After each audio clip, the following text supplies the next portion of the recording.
7월 17일 주일 예배 드리겠습니다. 같이 기도하겠습니다. 하나님 감사합니다. 오늘도 거룩한 주일 이 공동체로 예배 드릴 수 있도록 내주셔서 감사합니다. 예배 가운데 함께 하시고 우리의 마음을 더 주님께 향하게 하시고 확정되게 하시고 우리 삶을 주님께 집중하게 하시고 주께서 주시는 음성, 주께서 주시는 말씀 듣고 순종하는 이 시간이 될 수 있도록 축복하여 주옵소서. 또 찬양 가운데 임하셔서 성령 충만하게 주 성령께서 이끌어 주시옵소서. 예수 이름으로 기도합니다. 아멘. 찬양합시다. 나의 가장 낮은 마음 주께서 기뻐하시고 작은 일에 큰 기쁨을 느끼게 하신도다.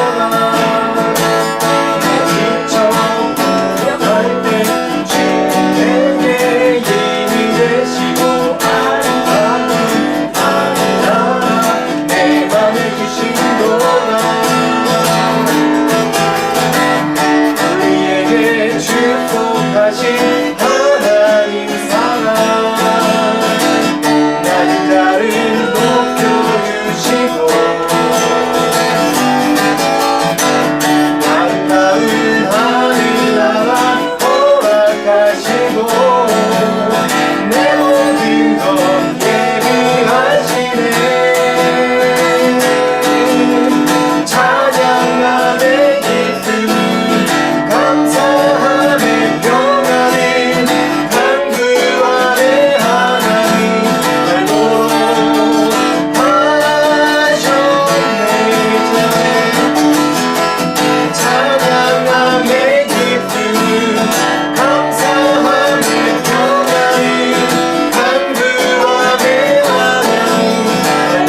반석이신 주님 앞에 우리 박수를 건드립시다. 아멘. 주님 같은 반석은 없으십니다. 또 어떠한 상황에서도 우리 어떠함 속에서도 찬양받기 합당하신 그런 주님이십니다. 아멘. 찬양합시다.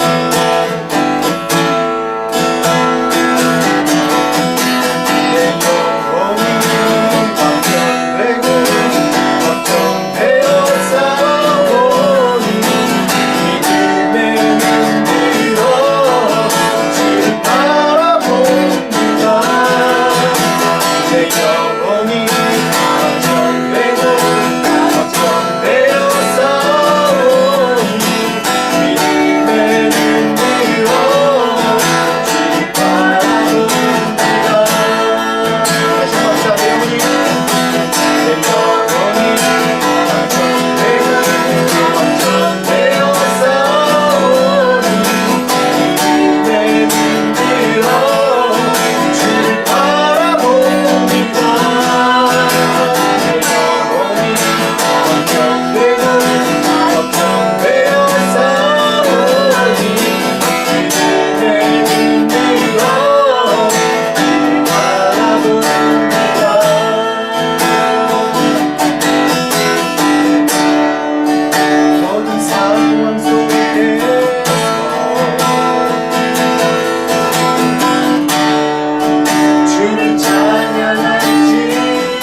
모든 찬양과 영광과 경배를 주님께 드립니다.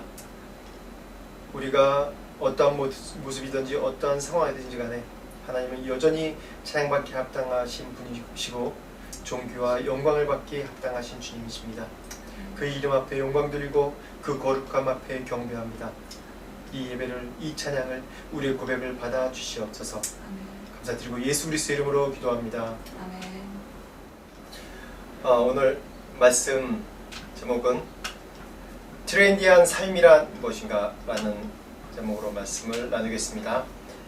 말씀은 사도행전 13장 22절에서 23절 말씀입니다. 같이 읽겠습니다. 그 후에 그들이 왕을 구하거늘 하나님이 베냐민 지파 사람 기스의 아들 사울을 40년간 주셨다가 패하시고 다윗을 왕으로 세우시고 증언하여 이르시되 내가 이새의 아들 다윗을 만나니 내 마음에 맞는 사람이라 내 뜻을 다 이루리라 하시더니 하나님이 약속하신 대로 이 사람의 후손에서 이스라엘을 위하여 구주를 세우셨으니 곧 예수라. 아멘. 트렌디한 삶이란 무엇인가? 라는 제목이 트렌디하다라는 말은 트렌디, 그러니까 경향성, 뭐 어떤 그런 그 영어로 그런 트렌드라는 얘기가 그런 뜻인데 트렌디하다라는 말이 현대에 쓰이는 우리나라에 쓰이는 그 단어의 의미가 뭐 유행을 잘 따라간다, 뭐 세련되다, 뭘 추구하는 게 새롭다 이런 의미로 좀 많이 쓰입니다. 그래서 오늘 트렌디한 삶이란 무엇인가? 다시 얘기하면 구체적으로 얘기하면 우리가 추구해야 될 삶이 무엇인가? 우리가 그리스도인으로서 사는 삶이 어떤 삶이 트렌디한 것인가? 라는 것을 같이 말씀을 나누고자 합니다. 여러분 지니를 아시죠? 지니. 그 알라딘에 나온 지니를 아시죠? 제가 이제 트렌디한 삶이란 무엇인가, 내가 추구한 삶이란 무엇인가 라는 그런 생각을 해봤을 때 그럼 내가 소원하는 게 뭔가, 내가 정말 바라는 게 뭔가 라는 그런 생각을 하게 됐습니다. 그러다 보니까 예전에 지금 한 20 몇 년 됐을까요? 제가 이제 그 한국에서 부교육자 생활할 때 이제 교회 아침에 출근하려고 이제 가는 중에 그 차에서 이제 라디오 방송이 나옵니다. 그때는 뭐 유튜브 같은 게 없었으니까 이게 가면서 라디오 방송을 이제 들으면서 가는데 라디오 방송 중에 그 아나운서가 그런 얘기를 합니다. 지니가 세 가지 소원을 알라딘에게 얘기했는데 그 소원이 지니가 여러분 앞에 나타나서 소원 세 가지를 얘기해라, 들어주겠다라고 얘기하면 무엇을 여러분 얘기하실 겁니까? 라는 그런 멘트를 하더라고요. 근데 갑자기 그 소원이란 멘트가 이제 딱 꽂힌 거예요. 근데 나에게 진이가 나타나서, 아니 하나님이 너에게 세 가지 소원을 들어줄 테니까 무엇을 얘기할래? 라는 걸로 저는 들리더라고요. 그래서 차 한 30분 정도 운전하고 가는 내내 여러 가지 생각을 해봤습니다. 첫 번째로는 뭐 우리가 다 비슷한 생각인데 뭐 가족, 건강, 뭐 그리고 제 뭐 사역, 뭐 이런 생각이 났어요. 이런 건 쉽게 생각이 나더라고요. 그래서 가족과 건강과 또 사역 이러면 세 가지 넘으니까 그래, 내 건강보다 우리 가족 그리고 사역, 이런 제가 그때 사역을 막 시작할 때니까 그런 생각이 났습니다. 근데 세 번째를 내 건강으로 쓰기가 아깝더라고요. 그래서 세 번째 생각이 뭔 생각이냐면 돈이 좀 있었으면 좋겠다. 돈이 한 10억 정도 있었으면 좋겠다. 그런 생각을 했었어요. 그런 생각을 하니까 약간 행복해지더라고요. 그러다가 이제 막 운전하면서 10억은 뭐 쓸까라는 뭐 쓰는 것에 대한 생각을 쭉 하니까 뭐도 하고 뭐 여러 가지 생각이 많이 나더라고요. 그러다 보니까 10억이 부족한 거예요. 그럼 100억으로 할까? 그러니까 100억을 생각해보니까 100억으로 막 생각해도 또 부족한 거예요. 그럼 1000억으로 할까? 그래서 제가 딱 기발한 아이디어를 생각해낸 게 아니다. 그게 아니다. 시중에 있는 그 제1금융권 은행, 뭐 국민은행, 무슨 은행 있지 않습니까? 그런 은행권에 제가 통장이 있는데 10억 원의 통장이 동일하게 있는 거예요. 써도 떨어지지 않는 10억 원 통장. 그러고 생각하니까 너무 행복한 거예요. 잠깐이나마. 그러고서 그러면 글을 뭐 써야지 운전하고 이제 집에 딱 도착했습니다. 집이래요. 교회에 도착했습니다. 교회 도착해서 십자가를 딱 보니까 내가 너무 세속적이구나. 갑자기 정신이 번쩍 들더라고요. 야, 내가 목회자고 사역자인데 내가 내가 추구하는 가장 이 핵심이 돈이라니. 그러면서 이 회개가 되더라고요. 나도 참 세속적인 사람이구나. 어쩔 수 없구나 라는 생각을 했습니다. 이렇듯 현대인의 삶 속에, 모든 사람의 마음 속에 추구하는 것, 소원하는 것이 여러 가지 다르겠지만, 한번 이 인간 삶 속에 시대마다 좀씩 다를 거예요. 그렇지만은 인간 삶 속에 추구하는 그 가치관, 추구하는 것이 한 10가지 정도 이제 보니까 있더라고요. 뭐 사랑, 건강, 직장, 뭐 외모, 지식, 장수, 또 가족, 안전, 안락, 쾌락, 뭐 이 테두리 안에 대부분 다 인간이 추구하는 그런 경향이 주로 들어있는 것 같습니다. 근데 이런 우리가 추구하는 10가지를 한번 쭉 보니까 이 10가지가 다 자신의 만족을 위한 삶이에요. 자신의 만족을 위하고 자신의 안정을 위하고 그냥 굉장히 이기적인 그런 추구하는 삶이죠. 우리나라 옛 속담에도 그런 얘기가 있습니다. 호랑이는 죽어서 가죽을 남기고 사람은 죽어서 이름을 남긴다. 제가 한 6년, 7년, 5년, 6년 정도 된 것 같아요. 갑자기 제 고3 때 저희 반 친구들이 굉장히 친하고 똘똘 뭉쳐져 우리 친한 반이었는데 갑자기 이제 연락이 된 거예요. 한 7년 정도 된 것 같아요. 서로 연락이 된 거예요.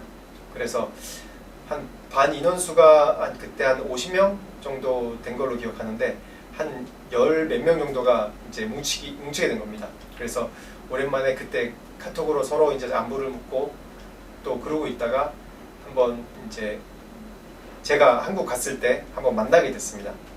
만나서 같이 얘기를 하면서 뭐하니 얘기해도 어떤 친구는 사업하는 친구도 있고 어떤 친구는 의사도 있고 어떤 친구는 우리나라 대기업에 이제 임원인 친구들도 있고 뭐 여러 가지 각자 직업군은 다르지만 각자 역할을 잘하고 있고 또 사회에서 그래도 잘 살고 또 그런 지위층에 있는 그 친구들이 대부분이더라고요.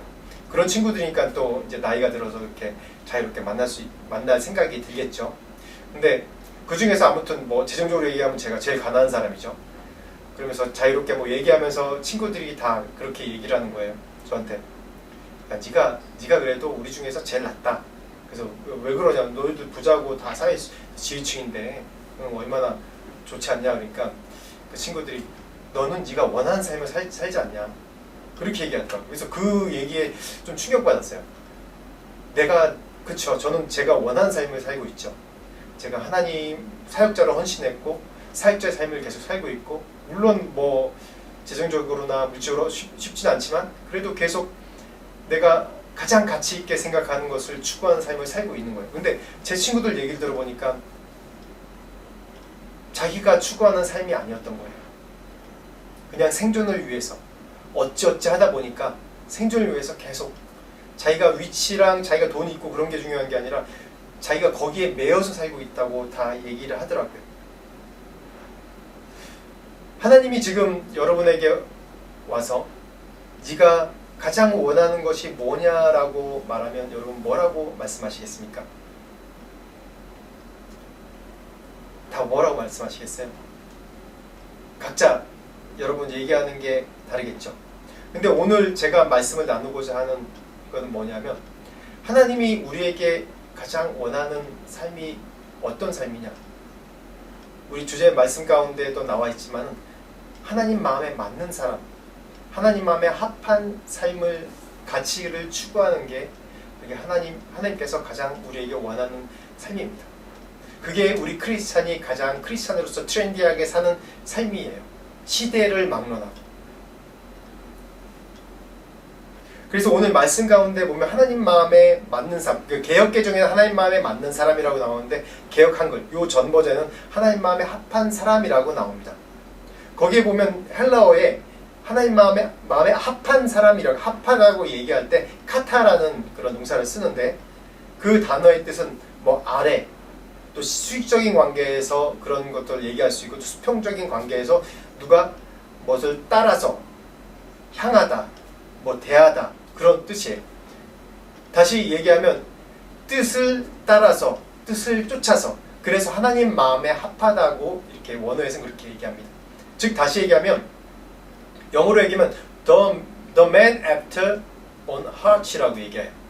뭐냐면 어떤 것을 추구하고 어떤 것을 따르는 삶을 얘기하는 겁니다. 그래서 우리가 말씀 한번 보겠습니다. 말씀 사무엘상 8장 5절에서 7절 말씀입니다. 같이 읽어보겠습니다. 시작. 그에게 이르되 보소서 당신은 늙고 당신의 아들들은 당신의 행위를 따르지 아니하니 모든 나라와 같이 우리에게 왕을 세워 우리를 다스리게 하소서 한지라.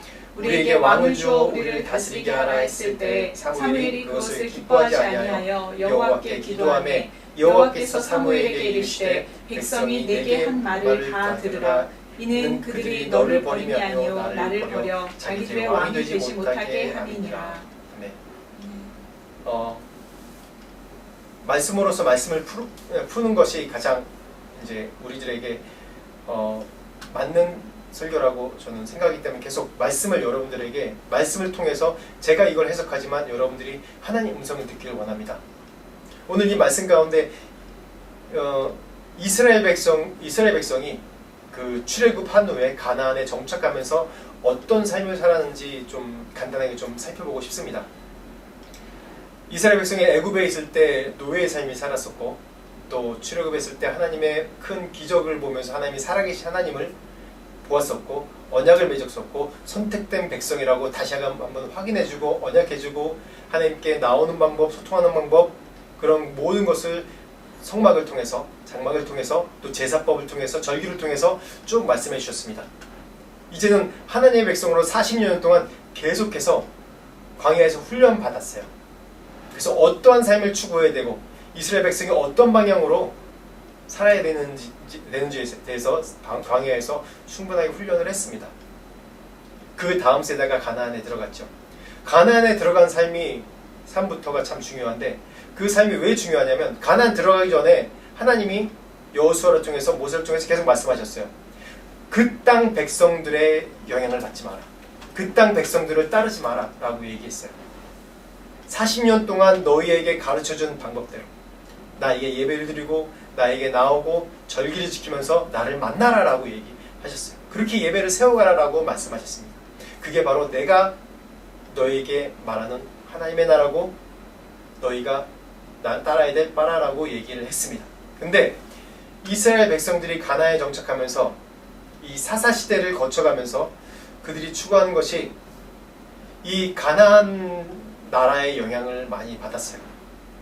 그 사사시대 기간 동안에 점점 더 이 가나안의 영향을, 가나안의 그 시기에 그 주변 고대 근동의 나라들이 추구하는 생활 패턴, 추구하는 그 정치적인 사회적인 영향을 계속해서 조금씩 받아들였습니다. 그래서 결국은 사무엘이 마지막 사사 중에 하나인데, 마지막 사사인데, 사무엘이 늙어가면서 사무엘의 이제 두 아들을 세워놓는데 사무엘의 두 아들이 사무엘 같지 않았어요. 사무엘은 정말 하나님의 음성을 듣고 그대로 행하는 그런 자였는데, 사무엘 아들들은 사람들에게 뇌물을 받고 판결을 잘못해주기 때문에 사람들의 불만이 있었어요. 그래서 그때 마침 이 백성들이 사무엘에게 이 얘기를 한 겁니다. 사무엘상 8장 5절 7절 말씀입니다. 당신 늙고, 그리고 당신은, 내 아들들은 당신이 했던 행위를, 올바른 행위를 따르지 아니하니 그 다음에 모든 나라와 같이, 이 주변에 있는 나라들과 같이 우리에게 왕을 세워서 우리를 다스리게 하소서라고 얘기를 합니다. 제가 사무엘이라면 이 얘기 들었을 때 참 기분 나빴을 거예요. 기분 나빴죠. 그래서 사무엘이 기뻐하지 않았다고 얘기했어요. 그래서 하나님께 나가서 여쭤봤습니다. 그럴 때 하나님께서 하신 말씀이 그겁니다. 그들이 너를 버림이 아니요 나를 버려 자기들의 왕이 되지 못하게 함이니라고 얘기합니다. 이스라엘 백성의 의도 속에는 사무엘을 버리려는 게 아니라 그들의 마음 속에는 이 세상의 트렌드를 따르려고, 이 세상의 경향을 따르려고 하는 마음이 간절했던 거예요. 이들의 주장은 굉장히 합리적인 것 같습니다. 사무엘, 당신 늙었지 않습니까? 이젠 갈 때도 다 됐고 당신 가면 어떡합니까? 그 다음 누굽니까? 그 다음 당신이 세운 아들들은 올바르지 않은 행동을 하지 않습니까?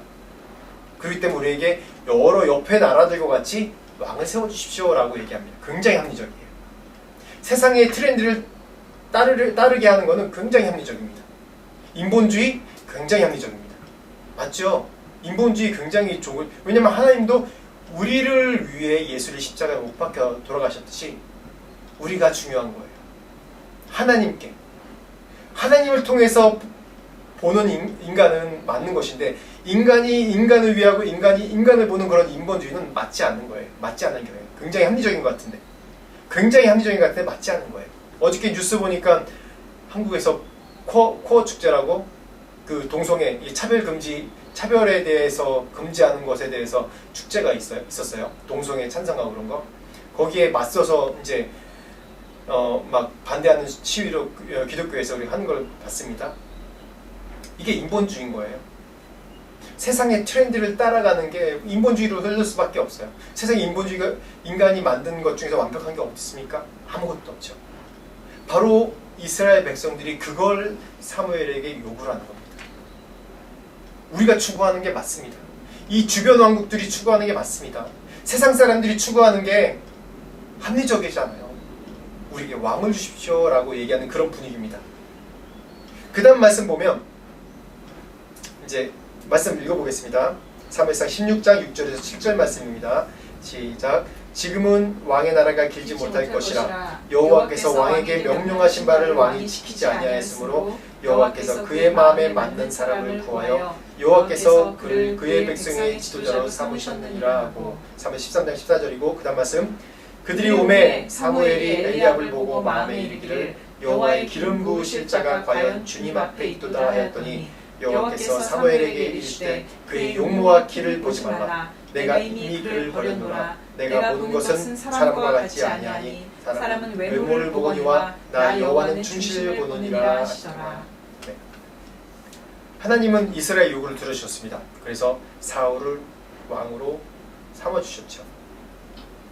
오늘 사무엘상 13장 14절 말씀 보면 하나님이 사울을 왕으로 선택하실 때 그런 어떤 조건을 보고 선택하셨는지 나옵니다.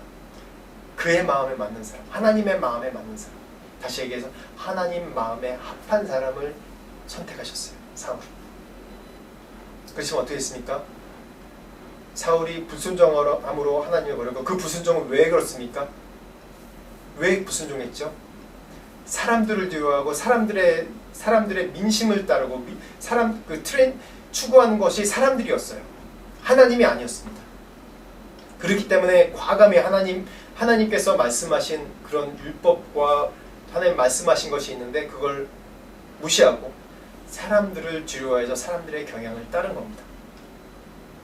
그 다음 16장 6절 7절 말씀 보면 다윗을 어떻게 선택하셨는지 나옵니다. 근데 이 말씀 보면 사무엘이 이제 하나님께서 말씀하신 이새의 집을 방문합니다. 그래서 그 아들 중에 하나님께서 선택한 사람이 있다는 걸 알기 때문에 갔습니다. 그래서 아들들을 불러서 세웠습니다. 근데 사무엘 눈에 가장 꽂혔던 사람이 누구냐면 엘리압입니다. 아들 엘리압. 엘리압은 키도 크고 뭐 굉장히 사무엘 보기에 왕 같은 그런 풍채가 있었나 봐요. 그래서 사무엘이 그를 보고 엘리압 보고 이 사람입니까? 그렇게 생각했는데 하나님이 말씀하셨죠. 그의 용모와 키를 보지 마라. 내가 이미 그를 버렸노라 하는 거예요. 그러면서 하나님이 사무엘에게 다시 말씀하셨어요. 사람은 외모를 보거니와 나 여호와는 중심을 보느니라 라고 말씀했습니다. 사람들은 외모를 보고 제가 초반에 사람들이 추구하는 이 10가지 중에 하나가 뭐냐면 외모가 있습니다. 사람들이 추구하는 일반적인 경향성을 따르는 경향이 있어요. 아무리 영적인 사람이라고 해도 이러한 인간의 육체와 눈에 매여있는 이 죄된 이 세상에 매여있는 걸 벗어나기 참 힘듭니다. 그래서 우리가 더 하나님을 의지해야 되고 기도해야 되고 말씀 가운데 깨어있지 않으면 우리가 이 세상의 경향에, 이 세상의 성향에 따라갈 수밖에 없는 거예요. 그래서 신앙은 우리가 이 노젓기 할 때, 제가 비유했지 않습니까? 노젓기 할 때 이 역류하는 이 물살을 계속 노젓는 거나 마찬가지예요. 사무엘의 눈에도 엘리압이 옳게 보였어요. 사무엘도 분명히 하나님의 마음에 합한 자를 선택해 세웠었고, 사울을.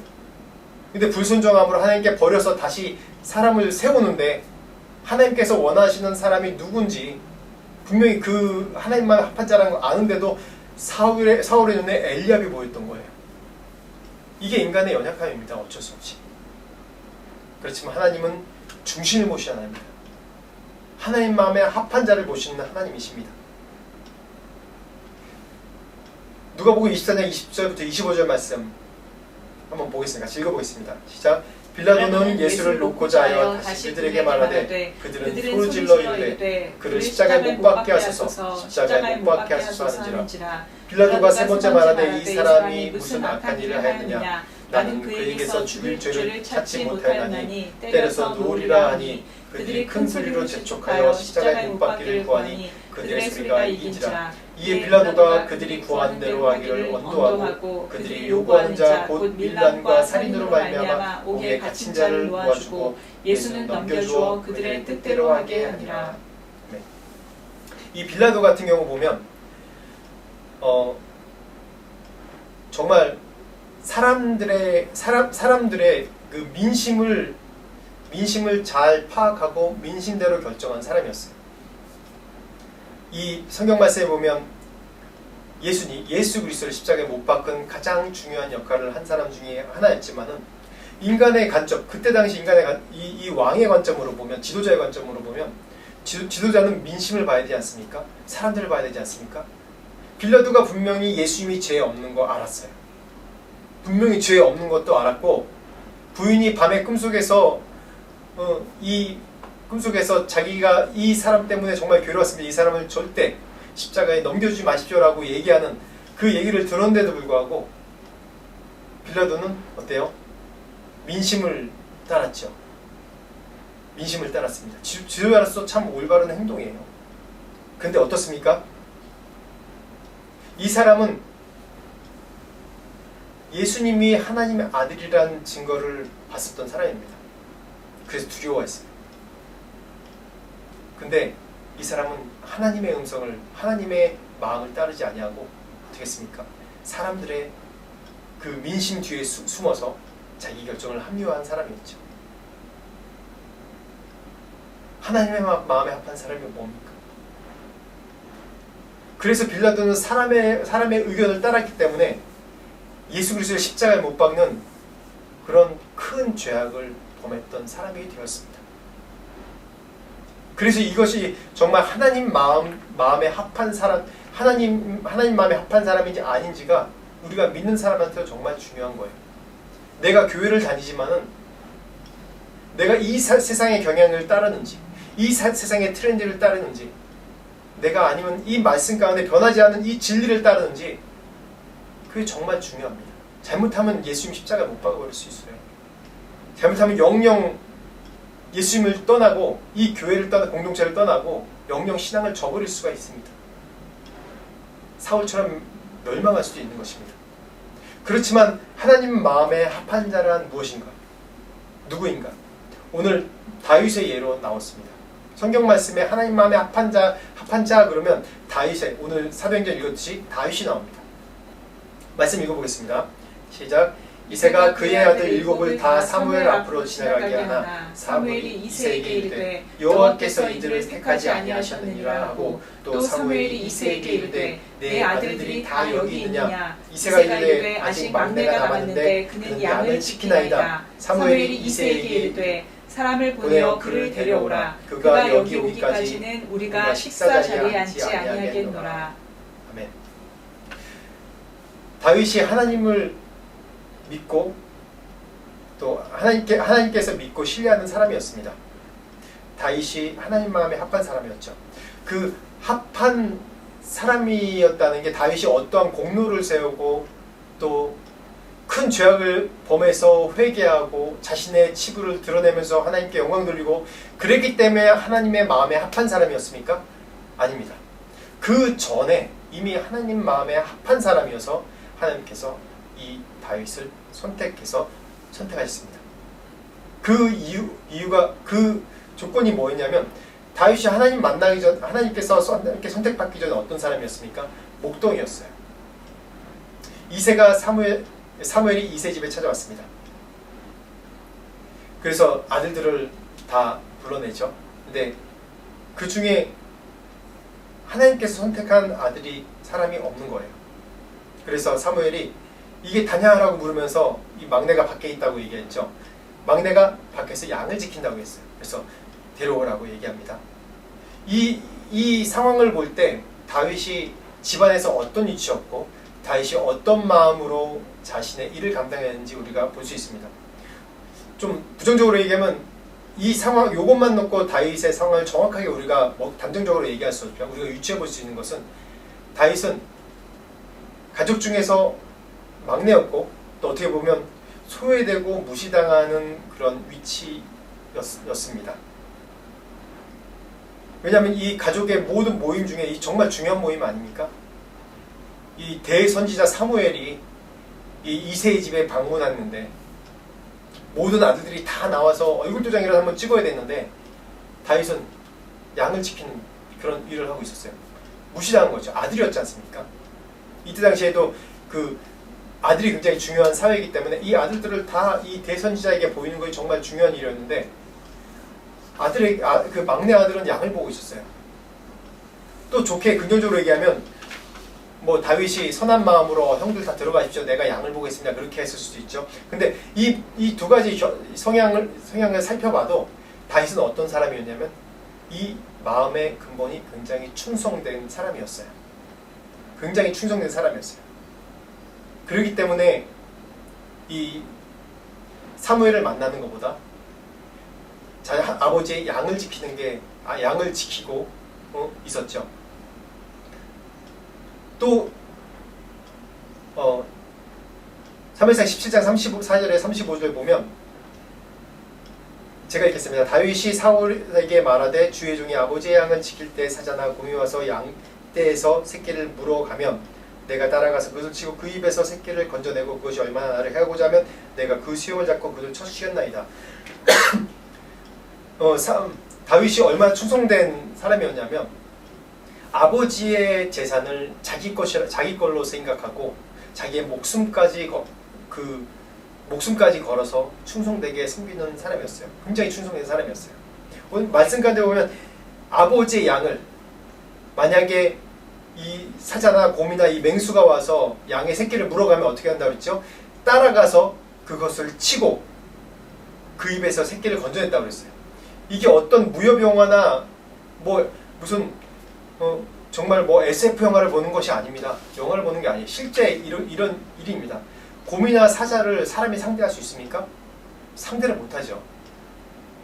그렇다고 다윗이 골리앗처럼 이런 거대한 거인도 아니었지 않습니까? 용맹한 거예요. 아버지의 양을 지킬 때라고 그랬어요. 아버지의 양을 지킬 때. 자기의 재산도 아닌 아버지의 재산을 지킬 때. 그리고 또 그것이 일어나서 나를 해하고자 하면 어떻게 했다고 그랬죠? 내가 그 수염을 잡고 그걸 쳐주겠다고 했어요. 수염을 잡는다. 고양이과의 수염을 잡는다. 이거 굉장히 큰일 난 거죠. 목숨을 거는 거예요, 이거는. 고양이과의 동물의 수염을 잡는다. 특히 동물의 수염은 굉장히 중요하고 민감한 부분인데 이걸 잡는다는 것은 정말 죽는 거나 마찬가지예요. 이게 자기의 목숨을 걸고 정말 모든 걸 다해 싸우는 거나 마찬가지였어요.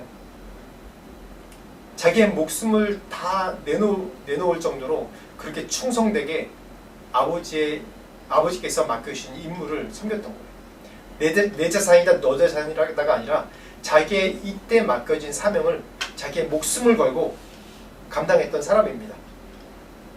그리고 또 어떤 사람이었습니까? 다윗이 사무엘상 16장 18절 같이 읽겠습니다. 시작.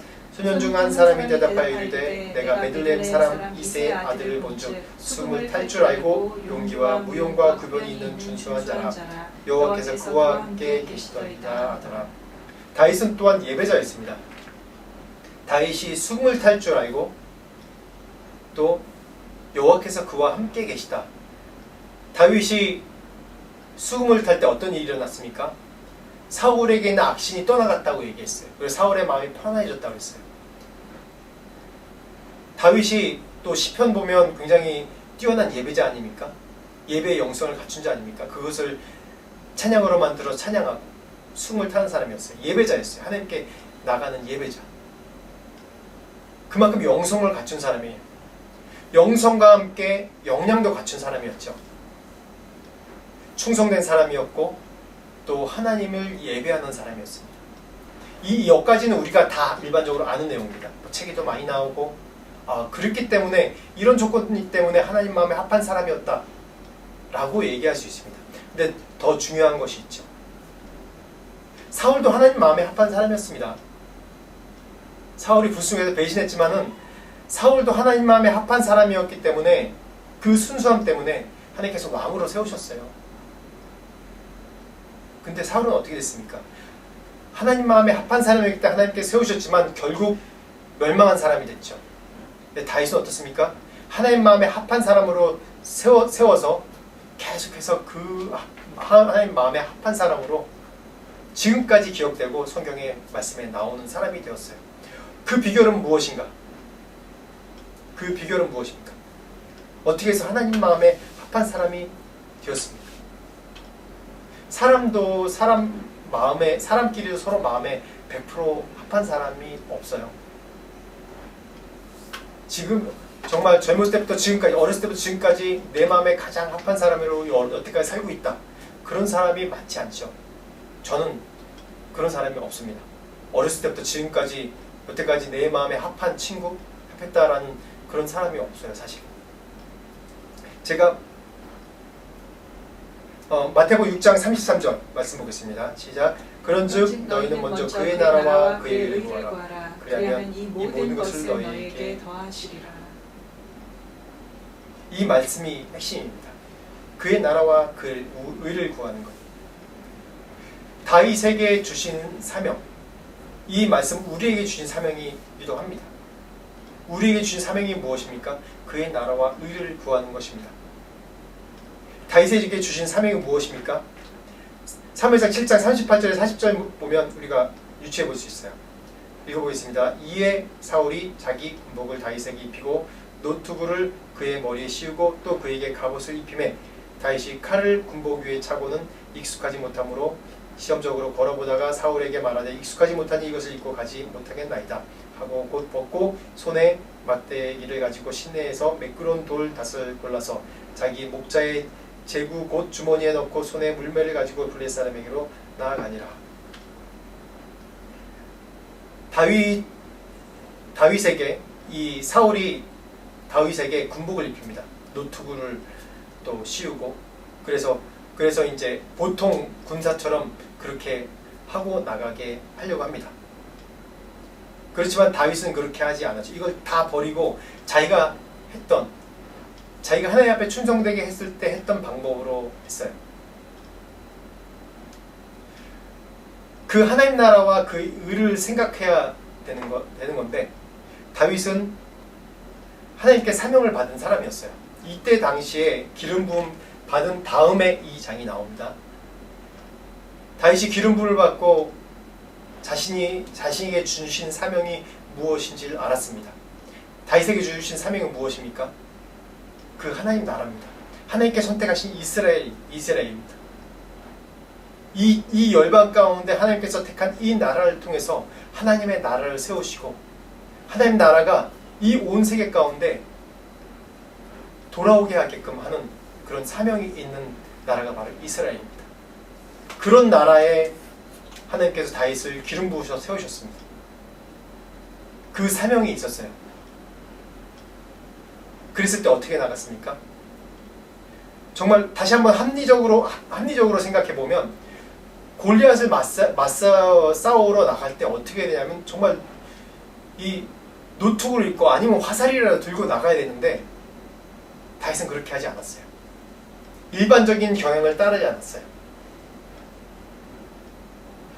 자기의 그런 부족함을 보지 않고 그것이 나에게 주신 하나님의 사명이라 생각하고 나갔습니다. 그래서 어떻게 했어요? 때려 죽였죠. 자기 자신을 보지 않았어요. 자기 자신을 보지 않고 사람들이 요구하는 것, 사람들이 이렇게 해라 이렇게 하라 하는 것을 그 경향을 따르지 않았어요. 오직 하나님께서 주신 그런 사명감 그 하나로 골리앗의 그 큰 것을 보지 않고 그대로 나갔던 사람입니다. 이게 정말 중요한 다윗의 그 중요한 포인트 중에 하나입니다. 그래서 그 다윗은 이 하나님의 이름을 더럽혀지는 것에 대한 분노가 있었어요. 하나님 나라가 더럽혀지는 것. 자신에게 맡겨주신 나라, 자기에게 맡겨주신 사명. 이것이 이름이 더럽혀지고 이 명예가 떨어뜨려지는 것을 볼 수가 없었어요.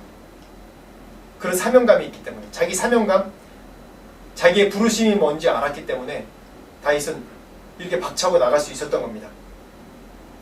말씀 보겠습니다. 17장 36절에 37절 말씀입니다. 시작. 주의 종이 사자와 곰도 쳤은즉 살아계신 하나님의 군대를 모욕한 이 할례받지 않은 블레셋 사람이니까 그가 그 짐승이 하나같이 되리이다. 또 다윗이 이르되 여호와께서 나를 사자의 발톱과 곰의 발톱에서 건져내셨은즉 나를 이 블레셋 사람의 손에서도 건져내시리이다. 사울이 다윗에게 이르되 가라, 여호와께서 너와 함께 계시기를 원하노라. 아멘. 우리가 어렸을 때 이제 주로 이제 애들끼리 이제 다툼이 많이 있는데, 다툴 때 참지 못하는 그런 그 문장 하나가 있어요. 금기어가 있죠. 뭐냐면 부모 욕할 때 싸움이 크게 일어납니다. 막 다투다가도 니네 아빠 엄마 뭐 이렇게 욕하거나 그러면 진짜 그때부터 정말 막 주먹 다짐의 싸움이 일어납니다. 부부간에도 금기어가 있어요. 서로 상대방의 부모를 욕하지 않는 것. 그럴 때 막 화가 나기도 하죠. 그렇듯이 왜 이렇습니까? 우리의 부모, 낳아주신 부모, 거기에 대한 이 명예가 달려있는 문제예요. 그게 바로 내 것이 될 수도 있고 나도 될 수 있고. 다윗은 하나님께 기름 부음 받은 자이고 또 왕으로 추대된 사람이었습니다. 자기의 명예가 뭔지 알았어요. 자기가 추구해야 될 것이 무엇인지 알았고 자기가 어떠한 사명으로 어떠한 비전으로 살아야 될지 알았어요. 그래서 이 말씀 가운데 나와 있듯이 여호와께서 나를 사자의 발톱과 곰의 발톱에서 건져내셨은즉 나를 블레셋 사람의 손에서 건져내시리까. 내가 이렇게 하나님께 충성되이 내 아버지 집의 재물을 위해서, 아버지께서 맡겨주신 사명을 위해서 내가 최선을 다했을 때 하나님께서 나를 건져낸 내 경험이 있기 때문에, 그런 체험이 있기 때문에, 간증이 있기 때문에 내가 하나님의 이름으로 내 아버지 집에서도 그렇게 했는데 내가 하나님께서 주신 내 사명이 내가 이 나라를 지키고 이 나라를 확정하고 이 나라에 기름 부으신 사명인데 내가 나갔을 때 저 골리앗 내가 쳐부수지 못하겠습니까? 라고 우리가 담대하게 얘기할 수 있었습니다. 이 세상에 이 트렌디한 것이 너무 강합니다. 우리 교회에도 와 있습니다. 많은 사람들이 그 경향에 물들어서 우리에게 주신 비전과 사명을 헷갈리게 만들고 우리에게 주신 사명과 비전을 잃어버리게 만들어요. 그게 사단의 전략이기도 하고요. 모든 시대에 불구하고 사단이 우리를 공격하는 그런 거였습니다. 어떤 시대는 목숨을 위협하기도 했고, 지금 시대는 평안하다 또 너를 위해라 네 자신을 위한다는 것으로 우리를 자꾸 무너뜨리려고 하는 경향이 큽니다. 그것이 하나님의 말씀보다 하나님의 진리를 따르는 것보다 더 크게 보이게 하기도 해요. 우리는 이런 골리앗과 담대히 맞서야 됩니다. 싸워서 이겨야 됩니다. 우리가 하나님을 위해서 목숨을 버리겠다고 얘기하는 사람 아닙니까? 하나님을 위해서 우리 모든 것을 버릴 수 있다고 우리가 고백하는 신앙 믿음 있는 사람들 아닙니까? 그런데 정작 이 세상의 경향, 비교하는 것, 그런 곳에 계속 무너지는 우리의 연약한 모습을 볼 때 다시 한번 우리가 믿음으로 내가 하나님께 목숨 바치겠다고 얘기하는 그런 믿음이 있었던 사람인데 내가 이깟 돈에 무너지랴, 내가 이깟 명예에 무너지랴, 나를 위협하는 이 건강으로 무너지랴 라고 담대히 선포해야 됩니다. 그래서 맞서 싸워야 됩니다. 이런 자가 하나님 마음에 합한 삶을 계속해서 유지할 수 있는 그런 다윗의 비결 중에 하나입니다. 하나님 마음에 어떤 사람이 하나님 마음에 무엇이 있습니까? 하나님 마음에 있는 가장 중요한 핵심이 무엇입니까? 요한복음 21장 15절에서 17절 말씀을 통해서 우리가 알 수 있습니다. 요한복음 21장 15절 17절 말씀이 우리가 다 아는 말씀, 시몬 베드로에게 예수님께서 마지막으로 묻는 장면입니다. 네가 나를 사랑하느냐라고 3번을 질문하셨죠. 그때 시몬 베드로가 무엇이라고 얘기합니까? 내 주님 사랑합니다 라고 얘기하니까 뭐라고 말씀하십니까? 내 어린 양을 먹이라, 내 양을 먹이라 라고 얘기하셨죠. 네가 나를 사랑하느냐라는 질문에 베드로가 네 사랑합니다 라고 대답한 것은 네가 처음 우리에게 말씀하셨죠. 네가 나를 사랑하느냐? 네가 나를 위해 목숨을 버리겠다고, 세상 모든 것보다도 주님이 가장 소중하다고 얘기한 거 맞느냐? 라는 질문입니다. 네, 맞습니다. 주님. 그럴 때 예수님이 우리에게 하신 동일한 말씀입니다. 내가 사랑하는 이 영혼들을 위해서 영혼들을 먹이고 치라, 돌보라. 하나님 마음속에 있는 그 중요한 중심이 바로 영혼들입니다. 잃어버린 영혼들입니다. 그게 우리 교회의 사명이고 그게 우리 믿음의 신앙인의 사명입니다. 거기를 향한 하나님 나라를 향한 비전, 하나님 나라가 이 땅에 이루어지는 비전, 그 비전이 이 땅에 많은 믿지 않는 사람들이 돌아오게 하는 것이 우리의 그런 사명이지 않습니까? 그 사명을 향해서 계속 나아갈 때 나의 문제가 보이지 않고 나의 지금 어려움이 보이지 않고 하나님께서 또 그 문제를 해결해 주세요. 나의 그런 어려움을 해결해 주세요. 이게 바로 우리 믿는 사람들이 따라야 될 트렌드입니다. 하나님의 마음에 합하게 하는, 하나님 마음에 무엇입니까? 영혼을 향해 있고 이 땅에 하나님 나라가 임하고 이 땅에 예배가 회복하고 많은 영혼들이 돌아오는 것이 그것이 하나님 마음 아닙니까? 그래서 예수님께서 십자가 못 박혀 돌아가셨어요. 한 영혼을 위해서. 우리의 비전이, 우리의 사명이 거기에 맞춰져 있을 때 하나님께서 우리를 향해서 일하시고 우리가 무엇이 하든지 네가 나의 마음에 합한 것을 하는구나, 내 뜻에 합당한 것을 하는구나 라고 말씀하실 겁니다. 모두가 목회자가 되라고 하는 것이 아니에요. 모두가 선교사로 모든 풀타임 선교사로 되라고 얘기하는 것이 아닙니다. 내게 주신 지금 이 시간에 내가 갖고 있는 직업 가운데 하나님께서 분명히 말씀하신 그 잃어버린 영혼에 대한 그런 소망이 있습니다. 하나님 나라에 대한 소망이 있습니다. 그 음성을 들어야 됩니다. 그럴 때 내가 어떠한 순간에도 매일마다 하나님 마음에 합한 그런 사람으로 살아가는, 정말 믿음의 크리스찬으로서 가장 트렌디한 삶을 살 수 있는 그런 우리 모두가 될 줄 믿습니다. 같이 기도하겠습니다. 하나님 감사합니다. 우리가 참 하나님 마음에 합한 사람이 되길 원하지만은 늘 이 세상의 그런 여러 경향과 유행에 우리가 넘어지고 쓰릴 때가 너무나도 많습니다. 인간적으로 합리적이라고 말하면서 그것에 넘어질 때가 많습니다. 하나님, 오직 주님의 마음에는 이 세상에 잃어버린 영혼이 있고 이 세상에 죄악으로 잃어버린 그런 모든 것이 다시 회복되길 원하는, 그래서 많은 영혼들이 돌아오기 원하는 그런 하나님 마음이 있는데 우리가 그런 하나님 마음에 합한 자들이 될 수 있도록 우리를 헌신하고 또 우리를 부르셨을 때 그 첫사랑을 회복하는 그런 모두가 될 수 있도록 축복하여 주옵소서. 지금은 우리 주 예수 그리스도의 은혜와 하나님 아버지의 무한하신 사랑과 성령님의 감화감동의 역사하심이 주의 마음에 합한 삶을 살려고 결단하고 결정하고 기도하는 모든 자들에게 지금부터 영원토록 함께 하시기를 간절히 축원하옵나이다. 네.